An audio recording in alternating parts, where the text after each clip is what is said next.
प्रिय छात्रों, हिंदी के इस शिक्षण सत्र में आपका हार्दिक स्वागत है।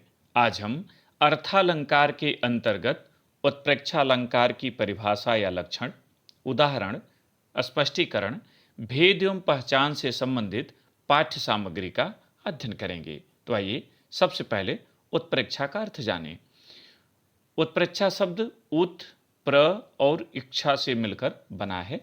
उत का तात्पर्य है ऊर्ध्वगामिनी, प्र का तात्पर्य प्रकृष्ट या श्रेष्ठ तथा इच्छा का तात्पर्य कल्पना से है। इस प्रकार उत्प्रेक्षा का अर्थ विशेष उच्च कल्पना करने से है।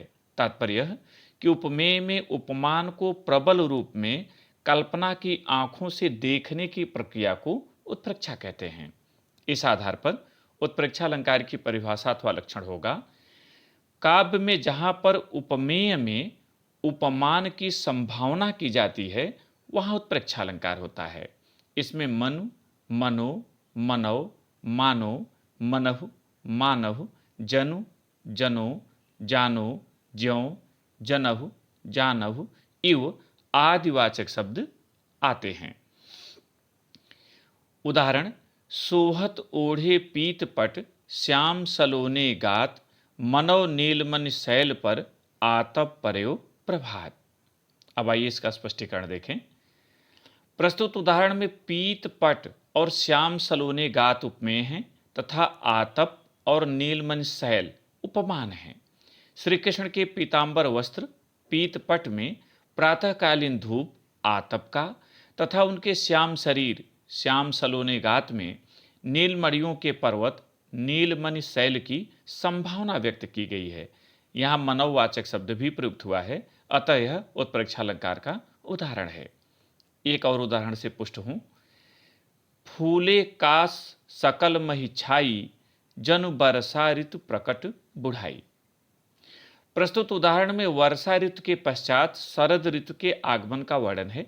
शरद में कास के खिले हुए फूल ऐसे प्रतीत होते हैं जैसे वर्षा ऋतु का बुढ़ापा प्रकट हो गया हो। यहाँ उपमेय कास के फूल में उपमान वर्षा ऋतु के बुढ़ापे की संभावना व्यक्त की गई है। जनवाचक शब्द का प्रयोग किया गया है, अतः इसमें उत्प्रेक्षालंकार है। उत्प्रेक्षालंकार के भेद। उत्प्रेक्षालंकार के तीन प्रमुख भेद हैं जो निम्नलिखित हैं।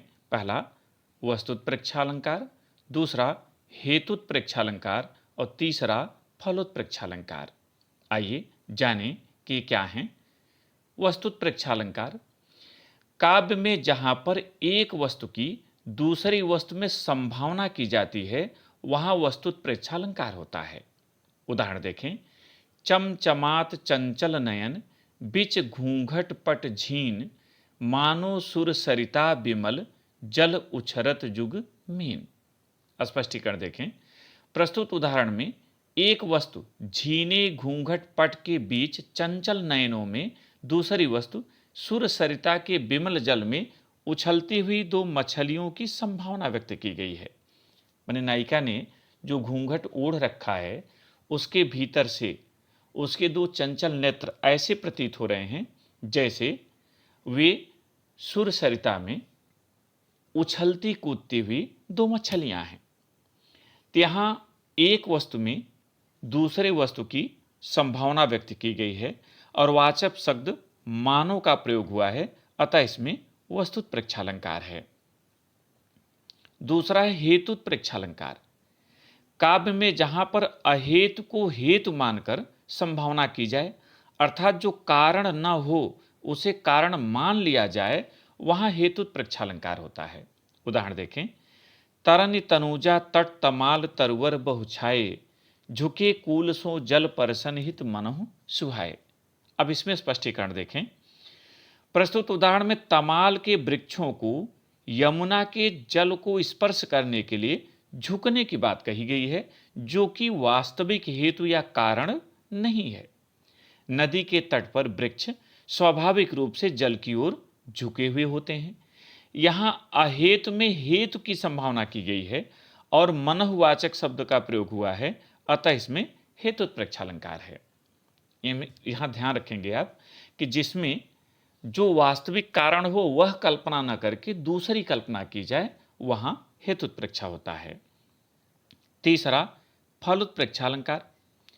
काव्य में जहां पर अफल में फल की संभावना की जाती है, अर्थात जो वस्तुतः फल नहीं है किंतु उसे फल मान लिया जाता है, वहां फल उत्प्रेक्षा अलंकार होता है। उदाहरण देखें, पुहुप सुगंध करहि एहि आशा, मनु हिरकाय लेई हम पासा। इसका स्पष्टीकरण देखें, पुष्पों में स्वाभाविक रूप से सुगंध होती है, किंतु यहां कवि ने पुष्पों द्वारा सुगंध बिखेरने का फल बताया है। कवि का कहना है कि पुष्प इसलिए सुगंध बिखेरते हैं ताकि नायिका पद्मावती उन्हें अपनी नासिका से लगा ले।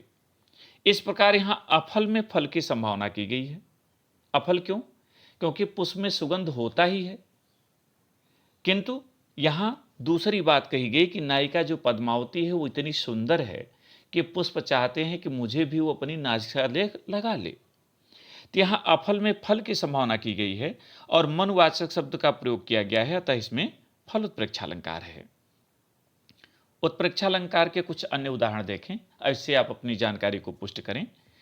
पद्मावती सब सखी बुलाई, जन फुलवारी सबय चली आई। पहली बात तो वाचक शब्द से ही आप पहचान जाएंगे कि इसमें उत्प्रेक्षा है। दूसरे अर्थ करने से भी आप भाव निकालेंगे, तब भी आपको स्पष्ट होगा कि इसमें उत्प्रेक्षा है। यहाँ जब पद्मावती ने सखियों को बुलाया तो वे आईं। अब यहाँ कवि ने कल्पना किया है कि जो पद्मावती की सखियां हैं वो फुलवारी की तरह, बगीचे की तरह हैं, पुष्पों की तरह हैं। तो यहाँ जनवाचक शब्द है और सखियों में फुलवारी की उत्प्रेक्षा की गई, कल्पना की गई, इसलिए इसमें उत्प्रेक्षा अलंकार है। दूसरा देखें, ऊंचे विशाल प्रासाद, मानो छुवन चहें आकाश। यहाँ मानो से आप पहचान रहे हैं, वाचक शब्द है। जो विशाल प्रासाद माने राजमहल हैं, इतने ऊंचे हैं कि जैसे वो आकाश को छूना चाहते हो, इसलिए इसमें उत्प्रेक्षा अलंकार है, क्योंकि यहां वास्तविक कारण नहीं है, इस संभावना व्यक्त की गई है कि वो आकाश को छूने के लिए ही ये इतने ऊंचे उठ गए हैं।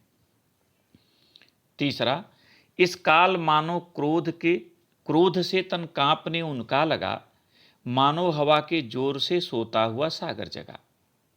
जब अभिमन्यु की मृत्यु का समाचार अर्जुन को मिलता है तो उनका शरीर क्रोध से कांपने लगता है और ऐसा लगता है जैसे हवा के जोर से, हवा के प्रवाह से सागर में लहरें आ गई हों, उसी तरह से उनके शरीर में पौरुष की लहरें उठ जाती हैं। तो यहाँ वाचक शब्द से ही आप पहचान जाएंगे और अर्थ से भी उसमें उत्प्रेक्षा है, उनके पौरुष में सागर के जल की उत्प्रेक्षा कर दी गई, इसलिए यहाँ उत्प्रेक्षा अलंकार है। चौथा, कहती हुई उत्तरा के नेत्र जल से भर गए, हिम कणों से पूर्ण मानो हो गए पंकज ने। यहाँ तो वाचक शब्द मानो मिल गया है, आप पहचान लिए कि उत्प्रेक्षा है। उत्तरा के जो नेत्र है वे जब आंसू रूपी जल से भरते हैं तो उनकी उत्प्रेक्षा की गई है कि मानो हिम कणों से युक्त कोई कमल खिल गया हो। तो आंसू से भरे हुए नेत्रों में हिम कणों से युक्त कमल की परिकल्पना की गई है, इसलिए यहां उत्प्रेक्षा अलंकार है। पांचवा देखें, लता भवन ते प्रकट भे तिहि अवसर दो भाई, निकसे जनुजुग बिमल विधु, जलद पटल बिलगाय। जनुवाचक शब्द यहाँ है, आप पहचान लिए हैं। लता भवन से यहाँ राम और लक्ष्मण, ये जो दो भाई हैं, ये दोनों जैसे ही लता भवन में दिखाई पड़ते हैं तो ऐसा लगता है जैसे ये दोनों बिमल विधु, सुंदर चंद्रमा की तरह, माने दो चंद्रमा ही आकाश के जलद माने बादलों के वस्त्र को हटाकर प्रकट हो गए हों। माने आकाश में दो चंद्रमा प्रकट हो गए हैं, ऐसे ये दिखाई पड़ रहे हैं। तो ये एक परिकल्पना है, आकाश में तो एक ही चंद्रमा होता है, एक परिकल्पना है। राम और लक्ष्मण में दो चंद्रमाओं की परिकल्पना की गई है, उत्प्रेक्षा की गई, इसलिए यहां उत्प्रेक्षा अलंकार है। छठा देखें, पुलक प्रकट करती है धरती हरित तृणों की नोकों से, मानो झूम रहे हैं तर भी मंद पवन की झोंकों से। यहां मानो शब्द आ गया, आप पहचान के उत्प्रेक्षा है। यहां स्वाभाविक है कि हवा चलेगी तो वृक्ष हिलेंगे, लेकिन कवि ने बात कही है कि जो धरती है वो आनंद प्रदर्शित कर रही है, अपने प्रसन्नता को प्रदर्शित कर रही है, और घास के नोक जो हिल रहे हैं वो प्रसन्नता को व्यक्त कर रहे हैं। और इतना ही नहीं, हवा के चलने से वृक्ष भी झूम कर इस प्रसन्नता को व्यक्त कर रहे हैं। तो यहाँ हवा से वृक्ष झूमते ही हैं, हिलते ही हैं, किंतु उनमें प्रसन्नता के कारण झूमने की बात कह दी गई है, इसलिए यहाँ उत्प्रेक्षा है। 7वां देखें, पाहुन ज्यों आए हो गांव में शहर के, मेघ आए बड़े बन-ठन के संवर के। वर्षा काल में जब बादल आते हैं तो कारे कजरारे आकर मन को बड़े आनंदित करते हैं, तो उन्हीं के लिए परिकल्पना है कि ये जो सुंदर सुंदर बादल आए हैं, ऐसे लग रहे हैं जैसे शहर से कोई पाहुन माने मेहमान सज संवर कर आया हुआ हो। यहाँ ज्यों वाचक शब्द आया हुआ है, और मेहमान में ये माने जो वर्षा ऋतु के बादल हैं उनमें शहर के मेहमान की उत्प्रेक्षा की गई, इसलिए उत्प्रेक्षा अलंकार है। 8वां देखें, नित्य नहाता क्षीर सिंधु में कलाधर है, सुंदर तवानन की समता की इच्छा से। अभी तक आपने देखा कि जो उदाहरण है उसमें वाचक शब्द हैं, इसमें वाचक शब्द नहीं है, फिर भी अर्थ करेंगे तो पहचान में आ जाएगा। नित्य माने प्रतिदिन, नहाता माने स्नान करना, क्षीर सिंधु माने दूध के समुद्र में, कलाधर माने चंद्रमा।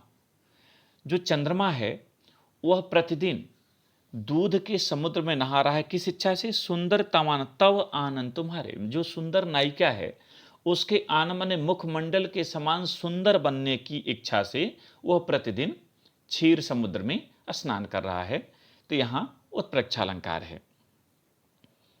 जान पड़ता नेत्र देख बड़े बड़े, हीरकों में गोल नीलम हैं जड़े। ये जो दोनों नेत्र हैं नायिका के, वे ऐसे प्रतीत होते हैं जैसे वे नीलम हो, दो गोल नीलम हो, तो नेत्रों में नीलम की उत्प्रेक्षा की गई, इसलिए उत्प्रेक्षा अलंकार है। 10वां देखें, 10वां और अंतिम, घिर रहे थे घुंघराले बाल, अंश अवलंबित मुख के पास, नीलघन सावक से सुकुमार, सुधा भरने को विधु के पास। श्रद्धा के जो घुंघराले बाल हैं वो उसके मुखमंडल से होकर उसके कंधे पर लहरा रहे हैं, और ऐसे लग रहे हैं जैसे नीले रंग के बादल का कोई टुकड़ा चंद्रमा रूपी, जो कि यहाँ ध्यान रखिएगा, जो श्रद्धा का मुखमंडल है उसकी परिकल्पना चंद्रमा से है, कि बादल का टुकड़ा चंद्रमा से अमृत प्राप्त करने का प्रयास कर रहा हो, और यहाँ जो श्रद्धा का मुखमंडल है उसी को ही चंद्रमा मान लिया गया है कि चंद्रमा से अमृत प्राप्त करने का प्रयास कर रहा हो। तो यहाँ श्रद्धा के मुखमंडल में चंद्रमा की और बादलों की जो इच्छा है वो अमृत प्राप्त करने की, ये उत्प्रेक्षाएं कर दी गई हैं, इसलिए यहां उत्प्रेक्षा अलंकार है। यह ध्यान देने योग्य है कि उत्प्रेक्षा अलंकार में प्रायः वाचक शब्द प्रत्येक जगह नहीं आता, जैसे ऊपर आपने देखा कुछ जगह आता है, कुछ जगह नहीं आता। मानो या जैसे के रूप में अर्थ किया जाता है कि मानो ये है या जैसे ये है, इस तरह से उसका अर्थ लिया जाता है। इसमें संभावना की जाती है, वस्तुतः वह वस्तु वैसा हो नहीं जाती। माने इसमें एक संभावना होती है कि यह ऐसा है, यह ऐसा है, वह वस्तु वैसा हो नहीं जाती, बल्कि परिकल्पना से वैसा सिद्ध किया जाता है। मुझे उम्मीद है कि आपने उत्प्रेक्षा को समझ लिया होगा। अगले भाग में संदेह अलंकार के साथ फिर उपस्थित होंगे। बहुत बहुत धन्यवाद।